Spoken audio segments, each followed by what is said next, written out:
before you go to the point where you can see the case, there's signs that say, some people may not want to look at these. These are objects of power. Don't photograph them. They're dangerous. You know, they're not dangerous. They're not objects of power. They're medicine masks that people used to think that about, and we now know better. And there's nothing wrong with correcting those kinds of falsehoods. It's actually our job as scientists. And so, you know, uh, I took some photos of that just because I thought nobody's going to believe that this is in, you know, one of the world's best natural history museums, presented as facts. But Well, I find it interesting that other religions from other cultures aren't presented in that way. So, what a strange kind of overcorrection for one society and one culture, because it's not like any other religions around the Right. world or indigenous beliefs are elevated to that degree. None of them, not None any of of the them. major ones, none of the minor ones. So it seems Yeah. like a very strange kind of a way to handle one set of beliefs versus literally every other set of beliefs. And I think the net result of everything you just said kind of leads to people's general ignorance on what's happening. Is And there go is ahead. there an intersection point between these tribal understandings and scientific understandings? Is there somewhere, because I think people, especially from the far extreme NAGPRA side, you know, everything is just about the understanding. Is kind of what you've explained. The mythos, the legend, the creation stories, whatever. However it relates to their mythology, it seems like that's what's deferred to. So there's got to be, I would imagine, an intersection point where science can really, in some way, bolster that for those people and reaffirm some things, reaffirm tribal understandings of when they came into regions, things like that they'll never be able to confirm just through oral tradition. Well, I think that you know, over the years, I've wavered very much about how much I think is um, sincere religious beliefs versus trying to push a specific narrative of we've always been here and we are better than those who came after us because we didn't displace anybody, when we know perfectly well that Native American tribes, like everybody else, has been displacing groups that came before them. That's just human Oh, nature. yeah. You know, it's actually the Cycle of nature life. of it's actually the nature of most animals. It's not just humans who do that. But I do think that part of it is that, in a sense, I like to say that when people tell me that this is their belief or this is what they're saying, I take them at their word. I hope that they're truthful, and I take them at their word. And what I would say is that, what needs to what would need to be done is a clear understanding that a museum that is a science museum should be promoting science, just like a history museum should be promoting history as historically accurate as possible, and that religious beliefs belong in churches, halls of worship, community get-togethers, and that's okay. Some people are capable of dividing their life and can accept, have very strong religious beliefs, but also accept that when you're doing science, you divorce those kind of beliefs from the science and you just stick with the data, just the facts, man, type of thing. And I'm not one of those people. I didn't grow up religious. I've never believed in a religion, so I'm not. And I say that to not to say, oh, those religious people, but just to acknowledge that I know people who are very religious, who are very capable of doing good science, but they're not introducing their religion to science. They're keeping those two worlds apart. and that's fine. And I think that that's how I would think of it. I would not, I've been to churches, I like went with friends, with, um, for, like, when I was in college doing cultural anthropology projects, I went to a church. Um, and the thing is, like, if I would go to a church now or a synagogue or a temple or whatever, I would not go in and say, well, you know what, this is what you should do, and this is not evolutionary. It's like, no, that's not the purpose of that institute. That's not the purpose of that institution. The purpose of that institution is different from a scientific institution, and therefore I would be respectful and just sit there and listen and be respectful. And I think that that's how to get away from this conflict with NAGPRA, of this science and religion conflict, is to accept that NAGPRA was never going to work because it tried to marry science and religion, and NAGPRA just needs to be scrapped. Quite honestly, it needs to be scrapped. I can understand if some people are like, oh my goodness, that's an extreme view, and it is, but it has been a complete failure from the scientific perspective. And it's not going to decrease. I mean, even as we speak, there's a push to include things like naturally shed parts of the body as human remains. And there's, like, for example, if soils that had human remains will have DNA in the soil. And so anthropologists are getting better and better at extracting DNA from sources that don't even have the human remains. And you think, wow, this is great. We don't need the human remains. We can go forth and still learn.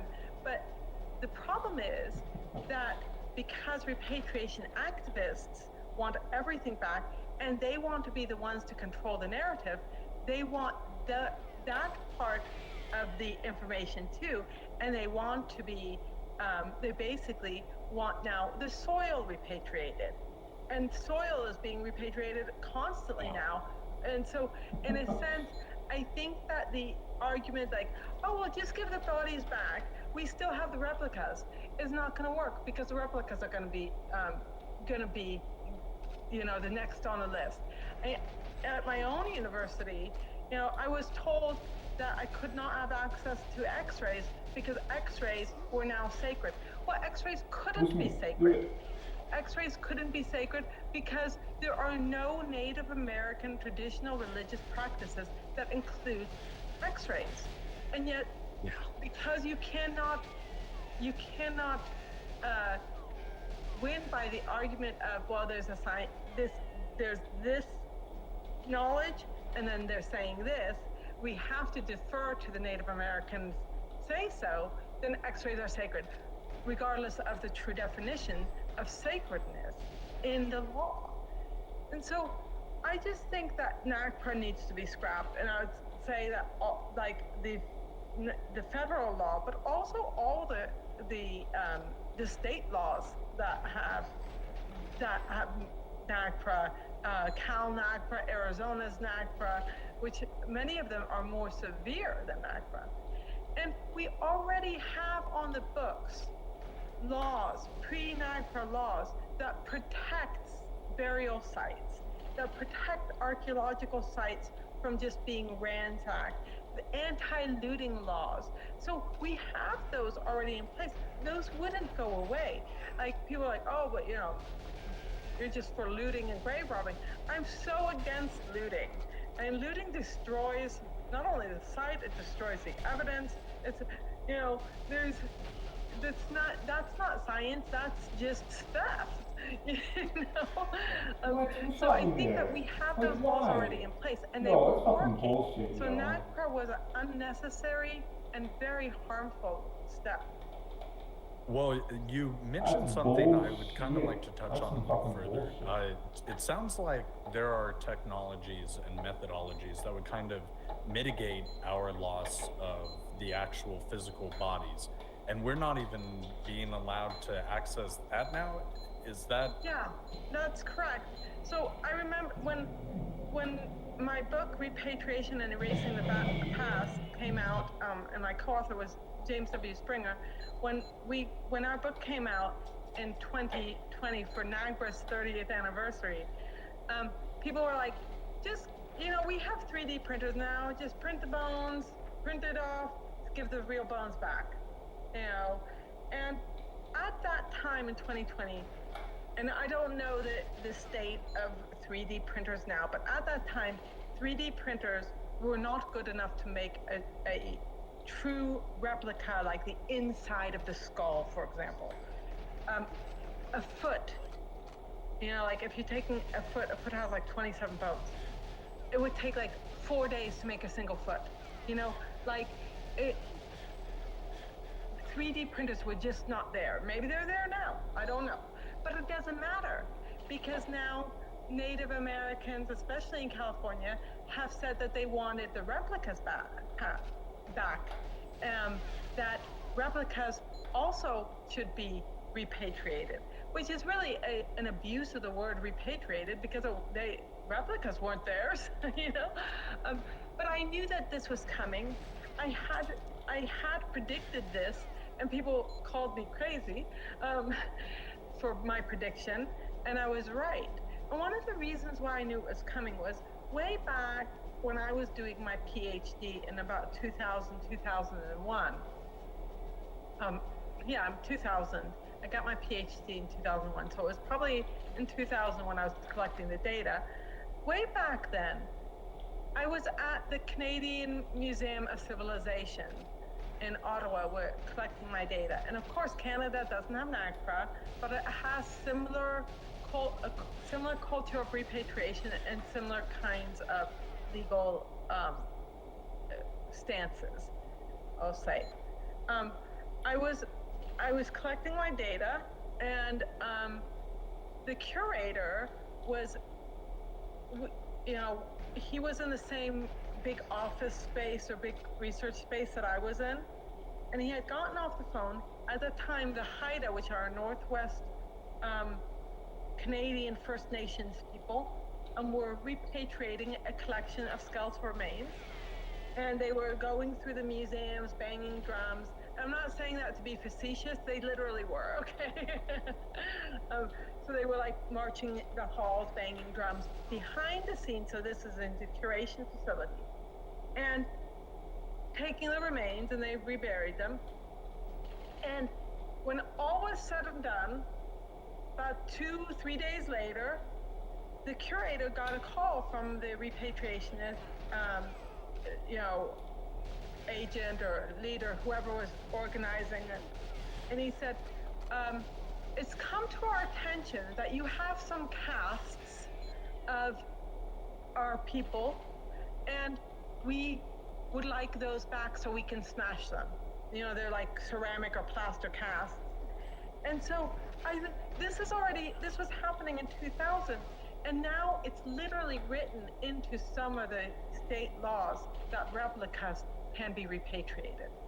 That is, that's wild. Yeah, and you had mentioned about the soil not even being allowed to be tested, because even if they had everything that they were looking for, they got all of the items back, they were allowed to smash all the casts.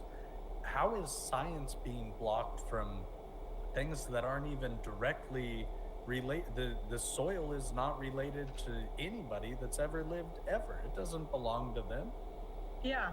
And that's what we're seeing. Is we're seeing a redefinition of everything around that's around any site as basically soil is being redefined as funerary objects.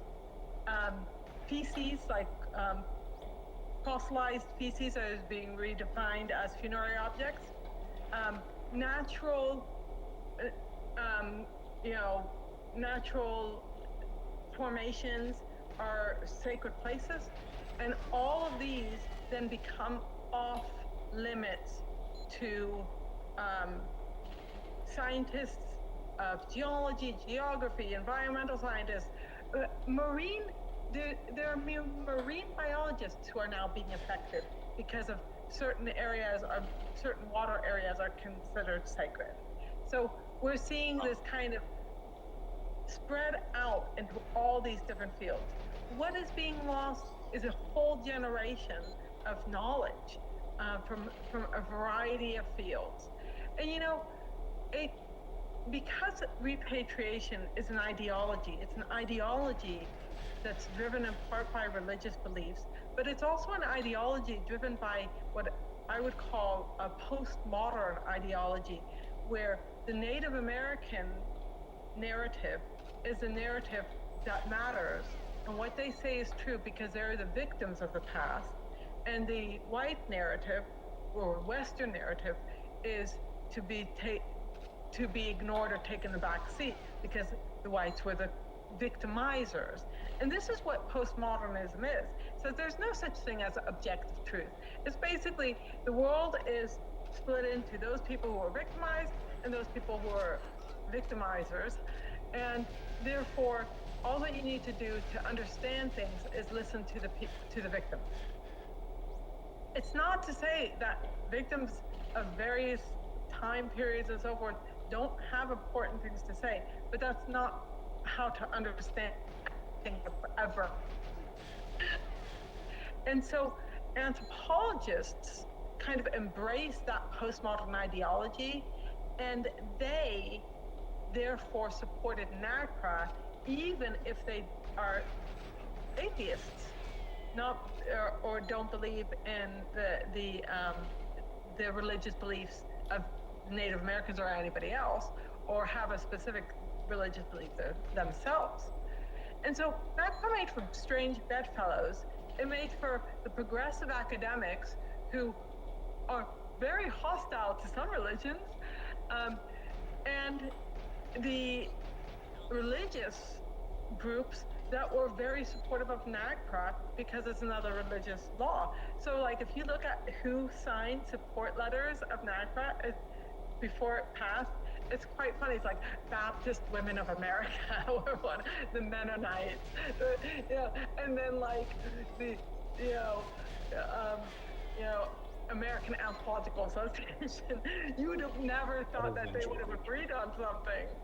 So yeah, well, they really, I mean, especially Christianity, I feel like in the modern day has been in a lot of ways publicly from the state and everything very clearly defined as like, we think this is myth, it doesn't matter if you guys believe it, cool beans, right on. But so to see them elevate, like I said, one particular culture's mythos over other ones on the world stage here in America, it's all very interesting, and I kind of feel antithetical to actually learning and understanding the indigenous people who were here before us. That's not, yes. It's not going to help anybody learn their story and learn their truth if we're taking it off the shelves. And then the other aspect of this is that it's leading archaeology to be filled with another type of people, so people with other interests. So the reason why I went into anthropology is really twofold. One is I love anatomy. I've always loved anatomy. Even when I was a child, I loved putting together like those little model body parts and the visible woman figurines, and so I love anatomy. I love the clarity of form and function, and it's just beautiful, and it helps us tell the story of that person's life, and so that was a huge draw for me to go into anthropology. And then the other thing that was a draw for me is I love learning about past people and past cultures, and I think it's fascinating. And I remember even when I was young thinking, I wonder what this land would have been like 500, 600 years ago, and with no cars, and walking to this place or that place. And not only in the US, but I think that when I was living in Europe, and what were those people like? And so it's those two things drove me to anthropology. But what's driving a lot of people into anthropology and archaeology now is not their desire to learn about the past, but rather their desire to put their own identity onto the past. And so it's what I call the neo-tribes of anthropology. So you have like queer archaeology. And if you look at queer archaeology, all the archaeologists in queer archaeology are queer. And all what they do is they're trying, and people might say, like, what, queer archaeology? It's literally a type of archaeology. That is the official term of it even, right? So you have queer archaeology interest groups. So, and what they're doing is they're looking for ways to rewrite the past to ensure that queerness is included in there, to make it look like their lives are normal, and there were always queer people, and there might have always been queer people, but you can't figure that out by projecting your own self onto the past. You have to just take the data and see what the data tells you. And so you have people who are no longer interested in really understanding the data as opposed to just projecting themselves on. Whether it's the queer archaeologists, there's like the Trans Doe Task Force, forensic anthropologists who are just interested in trans issues. It's like how, and I think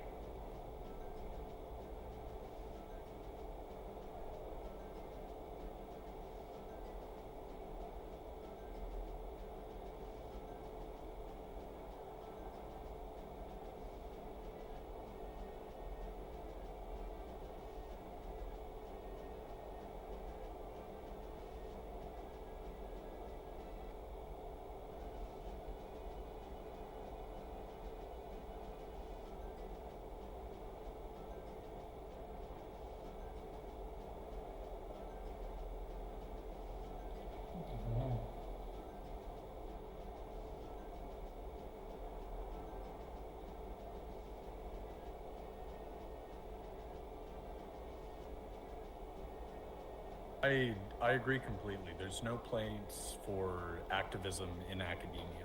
And unfortunately, I think we see a lot of people projecting themselves and their different enjoyments and personal lives and fetishes in some cases on pop culture, on music, in academia. It's really, like you said, a very modern push for all of this. And it's just from a small group of people that have managed to obtain power in these different industries. And it really is activism. And that's what I refer to a lot of these anthropologists and archaeologists that are like that, is just activist academics. And it's unfortunate to see. It's very anti-science. And this also spreads beyond, NAGPRA has also spread beyond just indigenous remains and has spread to museums like the American Museum of Natural History, the Smithsonian Museum, the Muta Museum. We want to take away all human remains from exhibit. And recently I wrote an article about this kind of these disappearing human remains exhibit. And the article title, it was in Free Inquiry magazine. And it's the body is not sacred. And the thing is, like, we're kind of going backwards to like believing that there's something special about the human body that makes it sacred as opposed to another animal's body.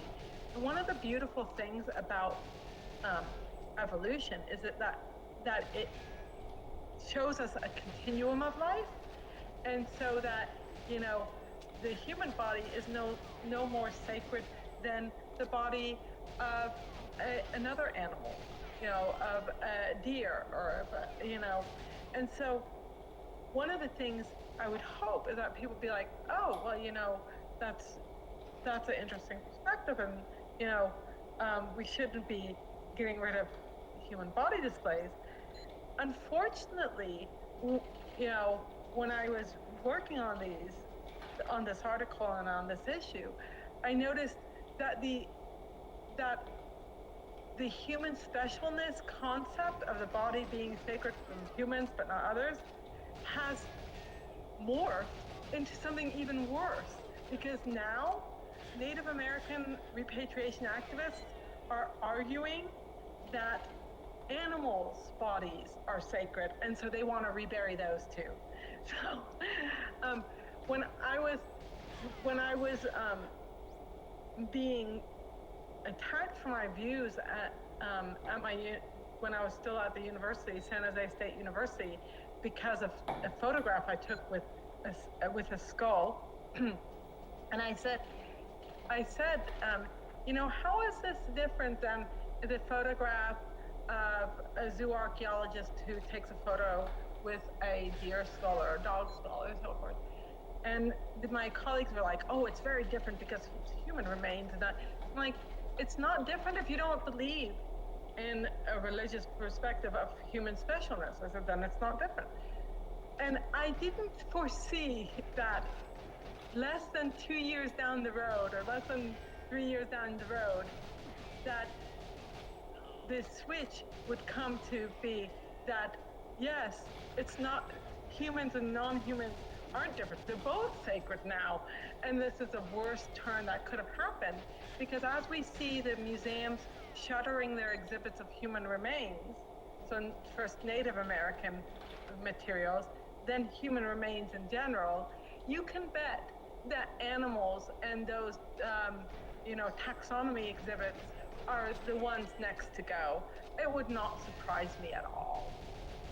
When Cabela's start getting taken down, I can tell you people get mad then. Shoot. Yeah. It's very interesting to me, because whether it's from an atheist perspective or from a spiritual perspective, there are very few religions and cultures really that have ever existed that believe the spirit is tied to the physical body. So whether you Yeah. view it from an atheist perspective or from a spiritual perspective, the body is a vessel, and that's it. It doesn't. Yeah. When we die, there are very few cultures. The Egyptians are one of the few I can think of that Right, they're which is one of the reasons why they're so interesting. right. Yeah, because I mean, it really is. Everybody else kind of accepted when we're done. I think about the Yoda quote, luminous beings are we, not this crude matter, when he pinches Luke's arm. Right. There's very few people that have ever valued the body once the essence is gone. Life, spirit, however anybody wants to look at it, from a lack of spirituality or a complete spiritual perspective, this is a meat sack. And I think Right. there's kind of an understanding of that on a scientific and a spiritual level. So it's very interesting to see that being treated that way, because it kind of flies in the face of even religious or spiritual understandings of the body in a lot of cases. So that's very interesting to note. And the thing is that these types of changes are the reasons why I sometimes say, how sincere are people?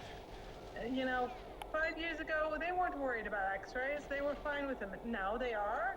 It's like, is that a sincere concern? There was one NAGPRA meeting where they were talking about trying to redefine the definition of human remains to include photographs, x-rays, replicas. And one person says, and what about NFTs? And they're like, what are NFTs? Non-fungible tokens? They're like, I'm not sure we can make those I'm not sure we can change the definition to include NFTs as human remains. I mean, they're just like grasping for everything. So, and it's that's why when I go, are they sincere? I'm sure there are many people who are sincere in their beliefs, but when you hear that, you're like, wow, they just want everything that they can get their hands on, and it doesn't matter if it's real or not. Well, it sounds very short-sighted in their goals, because I think a lot of this comes from a place of distrust, a place of frustration from them, and I can understand that. You know, these are very personal and hot topics for them, and I get that and I respect that. But at the same time, it seems very short sighted in that this is not going to serve the purposes at the end of the day Yeah. that I think they think it's going to serve. My question would be, how do we repair the trust between indigenous cultures while also still pursuing scientific data? Do you think there's a balancing point there, a way? How do we get people to the table and find a common ground here of actual common sense? But I think one of the things you have to do is start with the fact that there will always be people who just are not going to come to that table, right? You know, Absolutely. it's just like with any type of activism, any type of fanaticism, there are always going to be those. So that's okay. But I think what you need to do is you need to have a generation of scholars who are in the field because they love the actual science, and those scholars should be, of all, ethnicities, and work together as being defined not as indigenous scholars, but as just scholars.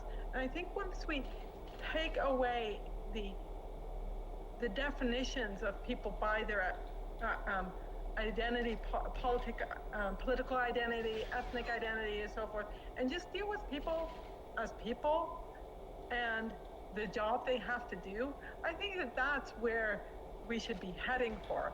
And one of the things is, you know, a lot of times people will say, "Well, what if it was your grandma who was dug up, or And I think like, well, I would have no problem with it because I would be interested in what her body could tell us.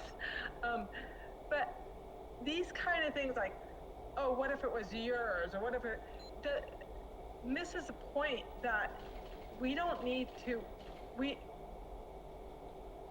it's more about instilling a love of science than trying to say, well, you don't understand because it's not yours. I mean, my mother is German. My father, he's American, but he's Jewish American.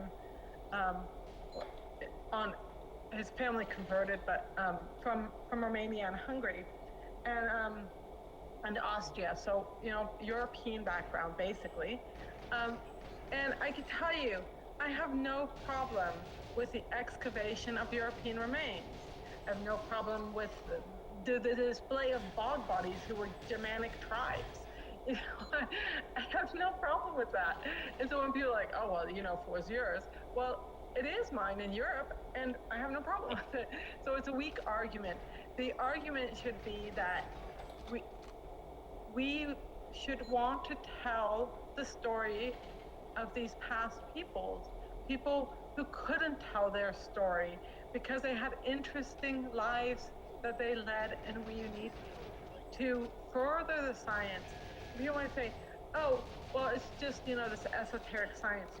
But anthropology is not esoteric, and it leads into all sorts of really practical matters. You have to remember that, forensic anthropology started as an offshoot of archaeology, and most forensic anthropologists are trained in archaeology first, and are get their first experience with skeletal remains in anthropology classrooms and so forth. So that's a real, applicable field. But the other thing is that, um, you know, we just, when we focus on the actual data, the past human remains, the artifacts, so forth, it's so interesting that if we can get people who are really interested in that, I think we find that there's a lot of common ground. Just like there are people who are Catholics who still, engage in anthropology and other sciences, and Christians and so forth. The same is is absolutely true for any religious group. And so we shouldn't let it be this, um, the religious activists, the religious repatriation activists controlling the science. Science needs to be done as objectively as possible. And that's the best, that is how it is most interesting as well. Yeah. Well, you're absolutely correct, and I think more than anything, surely we have evolved as a species enough that we can divorce ourselves from the identity of I am this, I am that, because by and large, most of us are really mutts. We're a species that's been around more or less unchanged for an incredibly long time now. Some estimates taking it back almost to 1 million years. That's an incredibly long time. And even if you take the conservative estimates, that's a really long time. We are human beings at the end of the day. And I think we need to start looking at things as this is our human story. I'm personally an eighth Cherokee, a quarter Portuguese, and then the rest is predominantly German. So that makes me look a lot more Caucasian than anything else. But I would have just as much of a stake in the indigenous, claims here as a majority of people with tribal membership today. So I think it's very strange that people get so married to that blood ideology and making that their entire identity instead of being like, let's find out the human story, because it's an incredibly interesting one. Every culture was so unique and fascinating and tells a really beautiful part of what made us who we are today, how we made it this far as a species, why we made it, Neanderthals didn't. So many different interesting things result from understanding our story. And that's what it boils down to for me, at least. And I'd say, when the other thing is, when you do that, when you look at it in that perspective, then I think you actually have people getting along better because they're not dividing themselves up into little groups. And that's another part of, the beauty of a human story. And so, unfortunately, how things are now, I think if I was a young student entering the field, entering college, would I be even attracted to anthropology now? I'm not sure I would be, because there's so much of that identity politics and activism in the field now that I don't think it would have appealed to me. And then there's also very discriminatory policies going around that I just would not have been able to tolerate. So, for example, in field schools, there are literally field schools run out of places like UC Berkeley, where if a woman is menstruating, she's not allowed to engage in field work. She's shuttled off to do some lab work. She can't eat with the group. Her dishes have to be washed separately. And if I was a young student and this was my first experience in field school, I'd be like, never again, And that seems pretty 1925, not like 2025. It's just unbelievable. It's unbelievable. One of the first things that my university did when they decided to lock me out of skeletal collections, the curation facility that I had been curating for over 15 years, is they put in a menstruation taboo and saying that menstruating personnel, they couldn't even bring themselves to say women because the trans thing was intertwined in that, I guess. Menstruating personnel were not allowed to go into the curation facility. And I thought, what the heck is that about? And I realized that, I really think that they had put that in place to kind of annoy me.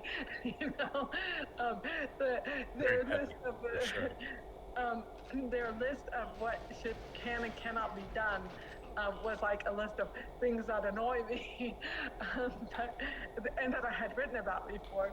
So, and I said to my lawyers at the time, I said, this must be a Title IX violation. How can it not be? I mean, Title IX protects women from being treated differently because they are women. And in the educational field. Like people think about just sports, but it's also like learning opportunities. And so we said to the university, if you don't remove this, we will file a Title IX suit, and they removed it.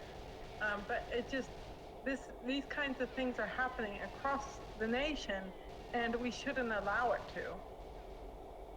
Yep. No, it's it seems very regressive to me. Um, which again, it's strange to me where like one certain people or group will be elevated at the expense of everybody else. That's not that's sexist and racist when you start doing that on any level.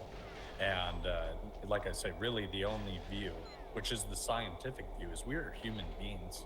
Um, and whether you're a male or a female, we're still humans, and that's really about the only division between. And Yeah. the the idea of segregating ourselves into smaller and smaller groups, for me, I'll never be able to understand that. But I would love to know, where can people find and support your work easiest, because you are an absolute powerhouse, and I've personally supported you every chance I've ever gotten. I've mentioned you on Limitless with Matt Bell. I think you're phenomenal. So where can people find and support your work? Thank you so much. The best place probably is to follow me on Twitter, or X now, I guess, at Weiss Unburied. And the other thing is, I do have a website, and I can't remember its URL. I'll link to it all down below, as well as your book. But I'm much better at tweeting than I am at updating my website. And I have a book that came out last year, On the Warpath: My Battles with Indians, Pretendians, and Wolf Warriors, available everywhere, Amazon, and That's a great title. It's about basically about my lawsuit against my university, which is now settled, and about how anthropology has gone awry, and academia more generally too. I also have a chapter in a new book called The War on Science, that's edited by Lawrence Krauss, which deals with how indigenous religion is burying science, burying archaeology, most specifically. Well, I'm going to link to all of your books, as well as your website and your X account down below. And Dr. Weiss, I can't thank you enough for joining me today and being willing to talk about this, because it's a difficult topic. The conversation needs to be had. People need to not shy away from it, because ultimately this is going to be a net negative for all of us, for the indigenous people, for Europeans, however people want to subdivide themselves. Ultimately, humans lose out if we are not educating ourselves on our shared human past. So absolutely, truly, thank you again. And ladies and gentlemen, make sure you like, subscribe, and follow along so you don't miss more conversations like this.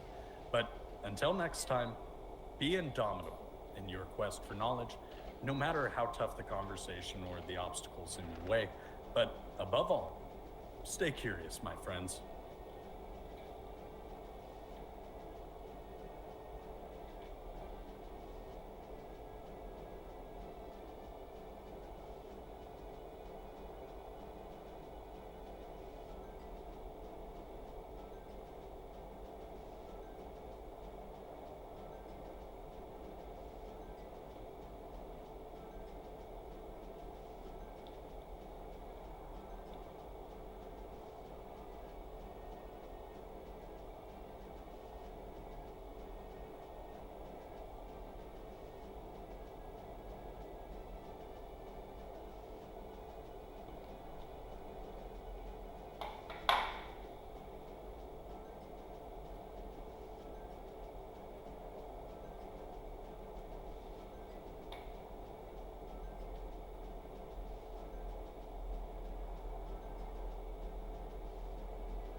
I've been saying this for years, that the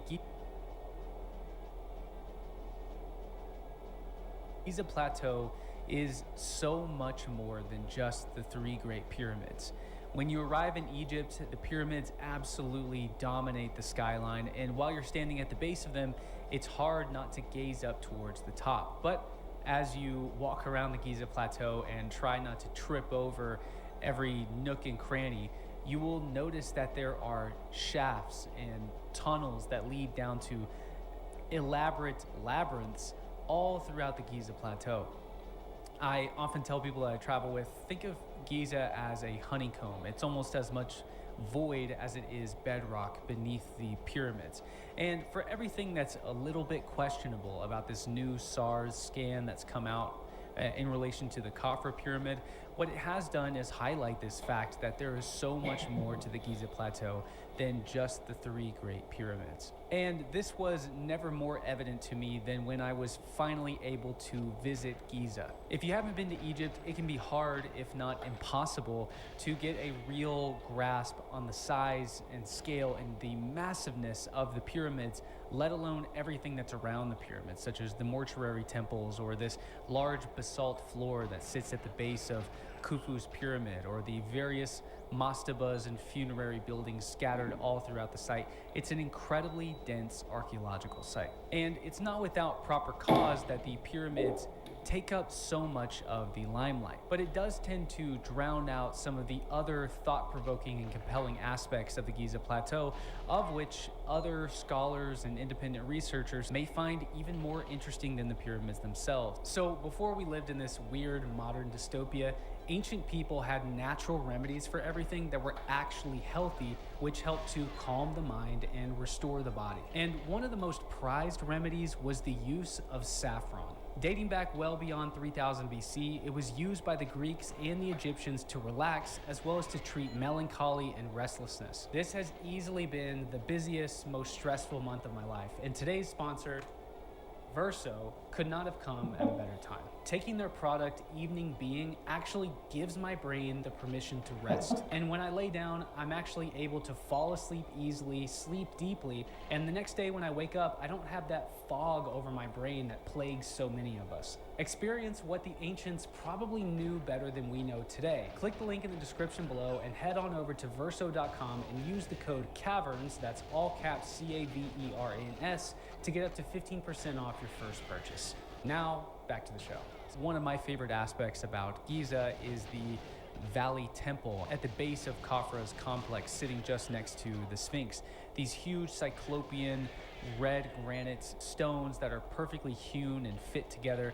It's absolutely amazing and really one of a kind even in Egypt itself. When you look at everything that's in Khafra's complex, including the Sphinx Temple, the Valley Temple, and the Sphinx itself, the Pyramid of Khafra, the middle pyramid sitting up in the middle of the Giza Plateau, actually sort of fades in the background and is the least interesting part of that entire complex. I find that when I'm standing outside of the Valley Temple and I'm looking at the docks where this tributary of the ancient Nile ran right up to the Valley Temple and the Sphinx Temple, and you had the pyramids overlooking it, I find that imagery of what ancient Egypt must have looked like during its heyday to be incredibly evocative. And in some ways, that's really only something that you can get a grasp on by visiting Egypt. When you visit Giza, it's hard not to have your eyes constantly gazing up towards these gigantic pyramids cutting through the sky. Even at their youngest date of around 4,500 years ago,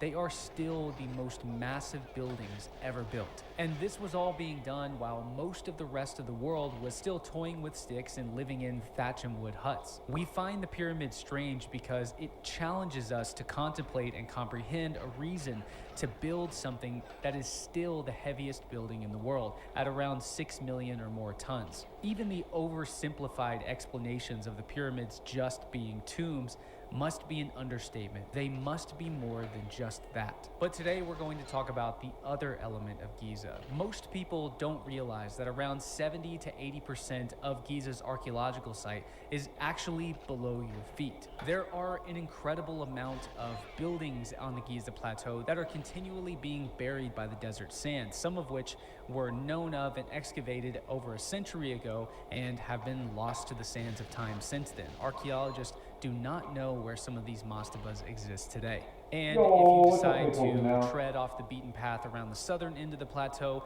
it can quickly become very dangerous. I spent some time scampering around these long shafts that seem to just fall off into nowhere, and no matter how close I got to the edge, peering down into the bottom, I heard you. it I was saw nothing you. I but saw you darkness. slandering I this could never level. see the bottom. Don't We even know that don't even since at pretend least like you around weren't slandering this 3000 level. I BC, saw you during slandering Dynasty it. 1 or 2, the Egyptians were using the plateau and cutting out rock-cut shaft tombs, and this would actually continue beyond the next 3,000 years, well into the Roman period. There's even evidence of Romans arriving at the Giza plateau, even Greeks and Persians before them, and removing Egyptian bodies to have themselves buried at the foot of the pyramids. So the Giza plateau was continuously being used for I'm just thousands messing with of you, man. years. How you doing, man? And I'm I'll glad say you're here, this brother. later in the video, Glad but you're it is here. just layer upon layer of archaeological nuance and context. And all of this nuance and these layers make it hard sometimes to decipher the original use and meaning of not only just sites at the Giza Plateau, but all throughout Egypt. So in today's presentation, we're going to dive into the Giza underworld, what we know, what we don't know, and my hope is that by the end of this presentation, you'll have a better appreciation and understanding of everything that exists below the pyramids and everything else that is around the pyramids on the Giza Plateau. I might get there's a DJI mic. It's like you plug it in here. Yeah, right.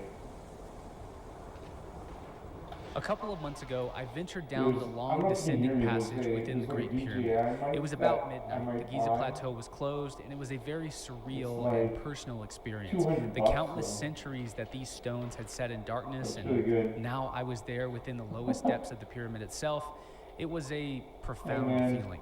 And a great irony about the subterranean chamber that sits below the pyramid is that in its incomplete state, it tells us so much more about the workmen and the methods by which the rock-cut portion of the pyramid was carved out than a finished portion of the pyramid would. But at the same time, this also leaves us with absolutely no clue as to what the subterranean chamber was intended to be used for. The chamber itself is incomplete, with only about half of it being fully cut and quarried away. One theory is that the descending passage in the subterranean chamber may actually be older than the pyramid itself, or at least were cut out before the foundation of the pyramid had been laid. Another idea is that these subterranean levels were being cut out alongside the construction of the pyramid, but as the height of the pyramid increased, it became too difficult to constantly haul out the stone that was being cut and chipped away, so work on the subterranean levels were never finished. Now, I proposed this in a previous presentation, but I don't actually think that the subterranean level was intended to be the burial site. In the time that I've spent studying the 4th Dynasty, what I think we're seeing is a change from the 3rd into the 4th of pharaohs now seeing themselves as not just being the high priest of their god, but now ascending to become an amalgamation of the god itself, or a conduit of the god's power, a physical embodiment of the god himself. And so I wonder if these burial chambers that are high above ground, over 100 feet above ground, I wonder if this is not the pharaoh saying, unlike the rest of the Egyptians being buried alongside me, who are all being buried in the subterranean levels inside the ground, I am the living embodiment and the power of a god. Therefore, I must be buried above ground.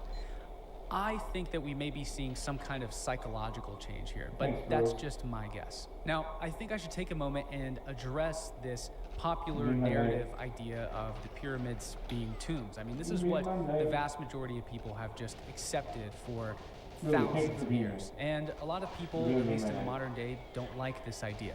It is hard for us to comprehend such a great feat being worthy of one man's tomb, or one man's tomb being worthy of such a great feat of labor and economic expense and true genius. And in fact, Perhaps he was not worthy of all of this. But we are not dealing with people who saw the world in any way similar to us. This concept of practicality, reason, and function, taking far more importance over things such as religion, was given to us by the Greeks, who in the 5th century BC began to suggest that the gods may not even be involved in our day-to-day lives, and began placing a far higher importance on how a man can control his own life. But even then, this wasn't received well by most. The ancient world was still an extremely pious, which means devoutly religious. These were extremely devoutly religious people who paid the highest attention to showing respect and paying tribute to their gods. And the Athenian philosopher Socrates was sentenced to execution by the court of Athens for supposing that the gods may not even be involved with their lives, as well as passing these ideas on to the youth of the city.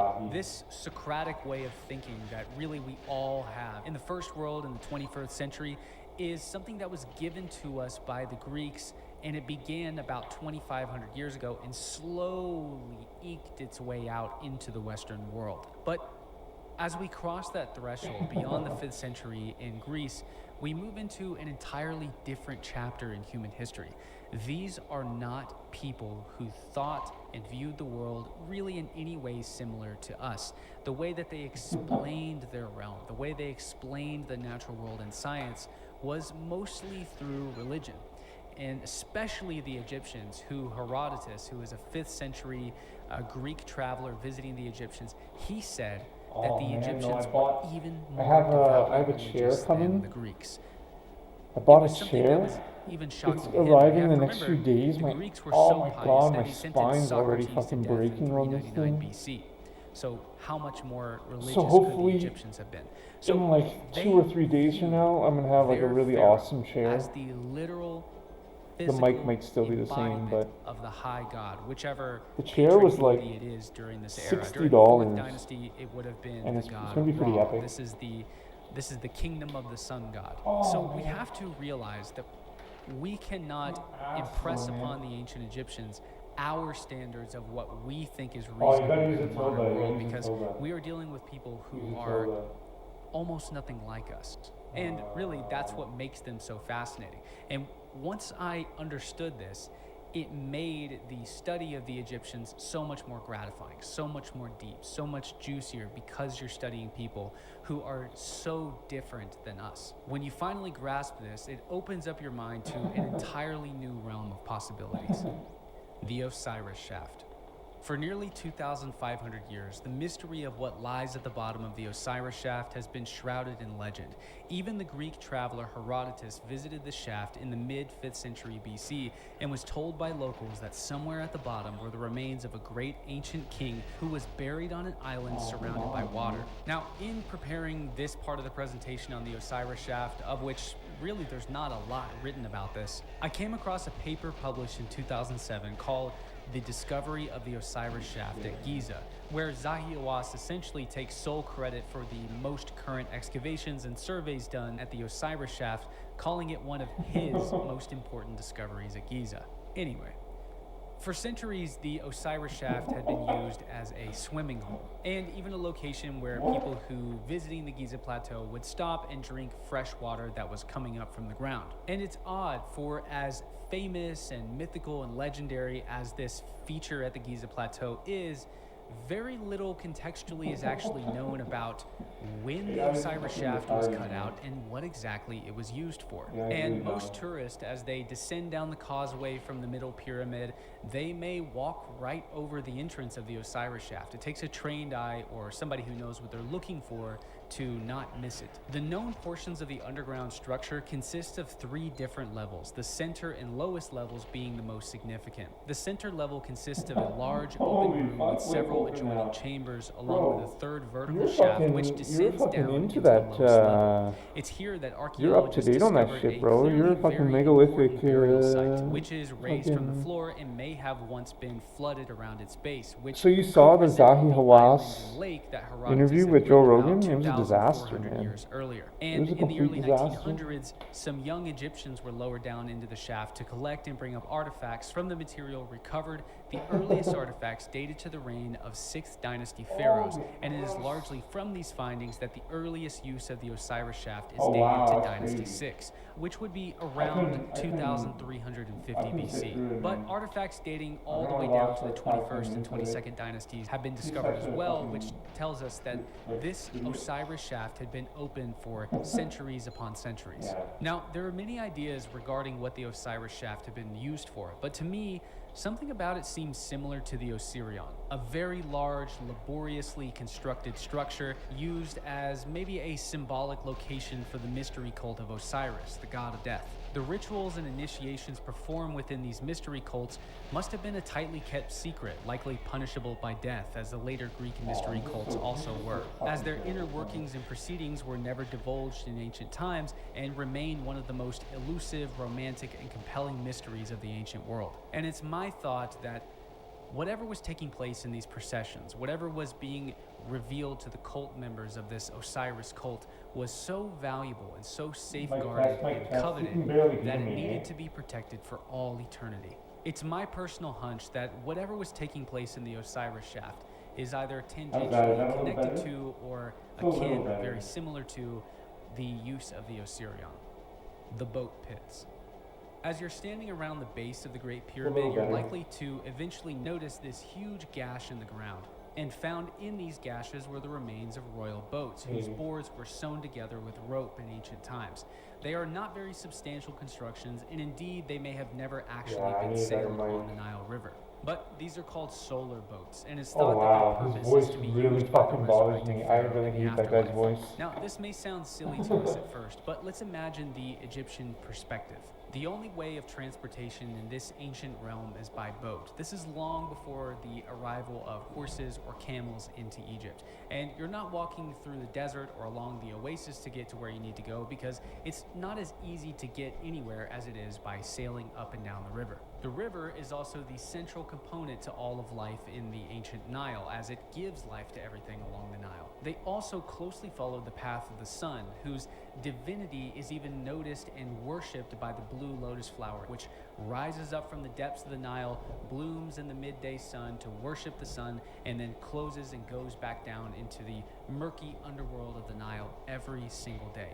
These two things they would have noticed, and they would have either one came first or the other, but they would have noticed this flower worshiping the sun every day. So they're worshiping the Nile, they're worshiping this flower, or at least venerating this flower, and they're certainly worshiping the sun, as we have a plethora of sun gods in Egypt, most notably being Ra, and then later the Aten. And when the sun went down, they noticed the Milky Way, and it was their thought that when the sun goes down on the western horizon and it rises the next morning in the east, what it is doing is, as it goes down, it is riding the path of the Milky Way across the night sky. So they thought that there was another Nile River in the sky. What they're doing is they're looking at their natural world and using it to somehow explain solar, celestial, cosmic phenomena in the sky above them.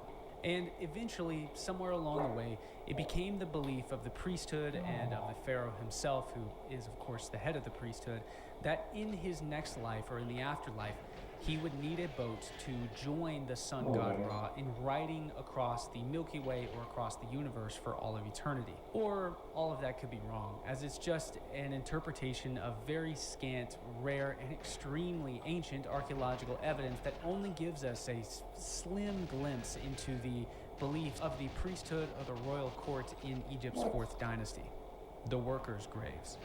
Higher up on the Giza Plateau, sitting at the base of the pyramids, are the mastaba graves for the overseers of the pharaoh's state projects, a large portion of which must have been the pyramids, but we also have to imagine that state-sponsored public and private buildings in Memphis and Thebes must have been built as well. Hemiunu held the title of overseer of all the king's works during the reign of Khufu, and it seems fitting that he would be given such a large burial site. However, just at the bottom of the plateau, we find the lower-ranking officials and workmen under Hemiunu.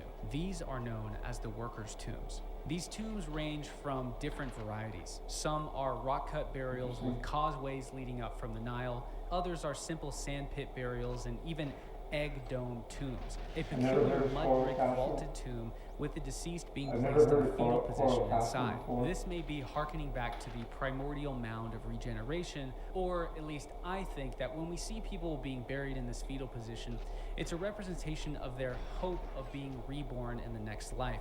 And this egg-shaped dome tomb that's over them, I think is representative of their mother's womb. All along the Nile, throughout Egypt's 3,000-year reign, non-royal Egyptians painted scenes of everyday life on their tomb walls. Fishing, sailing, singing, dancing, playing instruments, drinking beer and wine. Egyptians loved their life along this fertile oasis, and they painted these scenes on their tomb walls as a statement of what they intended to do in the next life. So it makes sense to me that this mud brick egg dome tomb in the Egyptian mind is going to somehow magically turn into their mother's womb in the next life as they begin their next journey. That's just my theory. From the bodies that we found in these workers' tombs, we can tell that their lives were shorter than that of their noble counterparts, and they worked themselves to the bone. Fractures in the arms and legs, as well as back problems, are found all throughout the workers' bodies. Even though the Egyptians were master stonemasons who had developed ingenious methods of moving, cutting, and lifting megaliths in ways that we still can't understand nearly 5,000 years later, this still must have been very hard and grueling work. And this actually disproves this popular idea or this notion by people who I suppose don't know a lot about Egypt that say that the pyramids must have been built with slave labor. No, these were people who were being paid and were being honored greatly by being allowed to be buried in the Giza Plateau at the footsteps of the living God because of the work that they endured to help this living God build his tomb that would last for all of eternity. Caves beneath Giza. During the height of World War II, air raid anxieties were high. The entire world had seen the bombing that London had endured and would soon see the destruction of Western Europe as the United States joined Great Britain in claiming air superiority over the Germans. And even with the Axis powers knocking on the door of Northern Africa, excavations and research at Giza continued. Archaeologists working at Giza during the war were, of course, and understandably paranoid that the pyramids might become a target of the Luftwaffe, which is the German Air Force. So they had to devise and identify safe places for them to retreat to, or in other words, bomb shelters on the Giza Plateau that they may be able to quickly get to if something like this were to happen, as, well, there's no warning for an air raid. One of the places identified as a good bomb shelter were the tombs of the Northern Cliff, which sit just west of the Great Pyramid and face north. The front tomb chambers were mapped out during the war, and it was labeled as an 18th dynasty tomb, meaning around 1400 BC, but no specific reason for this date was actually given. However, the interior certainly resembles the other rock-cut tombs dating back to the Old Kingdom that I've seen down in Aswan. But there was another feature of these tombs that the original researchers, for whatever reason, didn't document. The tomb builders broke into a natural labyrinth that stretches out more than 300 meters below the Giza Plateau. The interior of the cave system is of course very rough, but some of the walls do appear to have been worked. Now, artifacts that were found within the tomb seem to only date to around the late period, which means anywhere from around 1000 BC, dynasty 21 to 22, all the way down to the early Roman period. And this is because Latin inscriptions were actually found on the ceiling of one of the first adjoining chambers. But it should of course be said that the lack of Old Kingdom artifacts does not mean that this is not an Old Kingdom or even older rock-cut tomb, as it's perfectly possible that later Egyptians during the New Kingdom, the late period, Persians, Greeks, or even Romans didn't come into this rock-cut tomb and remove everything, as it would have been just as valuable to them as well. One of the artifacts found in this tomb is the wooden winged bird statue, which many have proposed may be evidence of aerodynamics thousands of years earlier than previously thought. And it's not hard to imagine that you could throw this little bird and it flies somewhat like a paper airplane. Although Egyptologists have made a rather quick point to say that this is utter nonsense, I do wonder if it's ever been tried. The Khafra Pyramid Scans, 1960s to 2025. Back in the 1960s, an American physicist named Luis Alvarez, who'd worked under Oppenheimer on the Manhattan Project during World War II, was given special permission to perform a muon tomography test on Khafra's pyramid. the middle pyramid. Muon tomography is a technique that sends out cosmic ray muons, which can penetrate through hard surfaces, find voids, and generate either 2D or 3D images of the void as well as its volume. It sounds like science fiction, but this existed even in the 1960s. The process was slow, and after 3 years of scanning the pyramid from the bottom directly up, as well as the shallow bedrock surrounding the known chambers, Alvarez reported that no known voids had been detected in either the 19% of the pyramid they had scanned or the surrounding bedrock. Then, in 1977, the Stanford Research Institute returned to the Khafre pyramid to instead scan straight into the bedrock, and it was here that they found a very strong signal of 2 chambers, one at a depth of around 69 feet and the other at around 108 feet, and each of these voids were considerably larger than the burial chamber itself. However, there is no known passageway between the corridors of Khafre's pyramid leading down into either of these 2 voids. But these are not misreads of the scan data, and the voids are certainly there.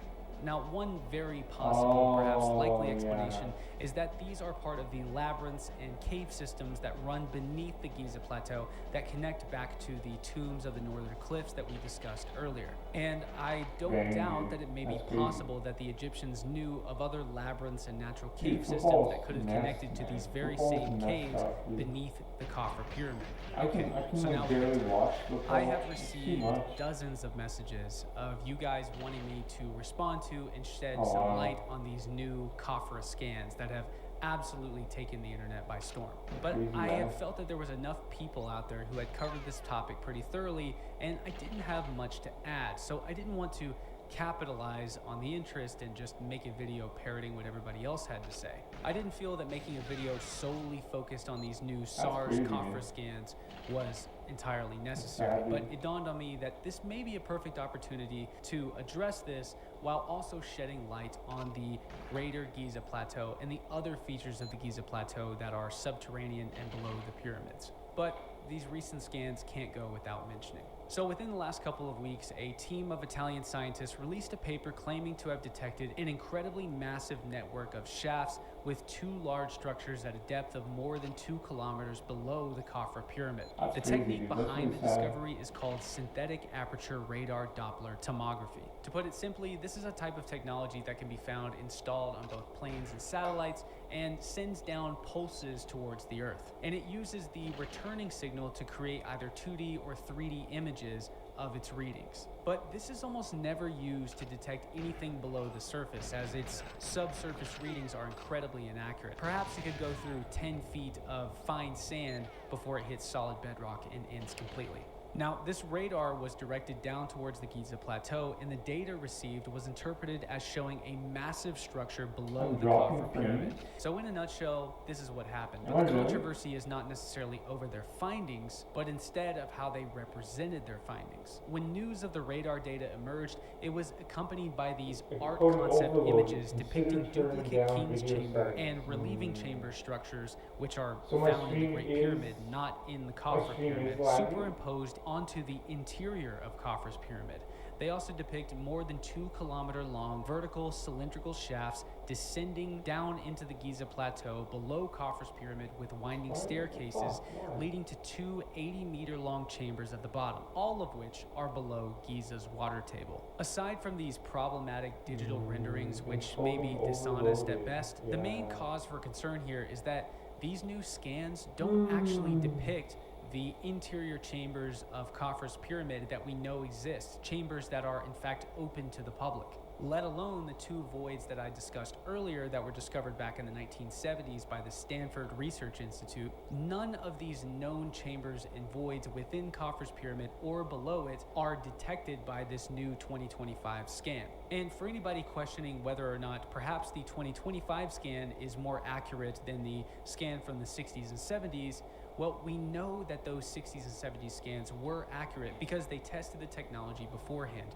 They shot beams through the pyramid and they were able to detect all 4 corners of Khafre's pyramid, as well as the limestone casing covered peak on top of the pyramid. So they know that the technology works and they knew that it was accurate. But such cross testing cross-examination for this new SAR scan data has not been done. So we really have no reason to immediately believe what this research team is proposing or any of the data that they have proposed thus far. And when these propositions are being paired with these evocative digital renderings that hardly seem to accurately represent the scanned images they've released, it seems to me like a team who is hoping to make headlines and pull in large amounts of funds rather than a legitimate and credible scientific finding. And not to mention that they censored and removed Matt Simpson of Ancient Architects' comments regarding his concerns on their scan data on their Facebook page.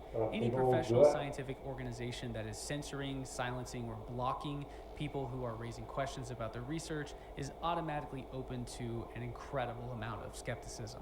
My interpretation, at best, is that these scans are picking up messy data of extensive underground caverns beneath Khafre's pyramid, of which the Egyptians may very well have known were there, or perhaps even accessed at one point in time, as there are many more shafts and tunnels beneath Giza that Egyptologists claim have never been fully explored. Thank you, bros. If you believe my them. chat's also There are lagging many and much dropping more like credible 33. scan Bros, teams out there, tell such me. as the Scanned Pyramids Project. You gotta This is tell the me, team bros. that verifiably discovered the void above Okay, the let entrance me, to the Great let Pyramid, me as well restart as the stream. large, I'm gonna probably restart stream. I duplicate gotta Grand turn down Gallery settings above time. Khufu's Grand Gallery. The Scanned Pyramids Project is much better equipped, much more trustworthy, and has a much longer Thank you. track record I will than study these it. new SARS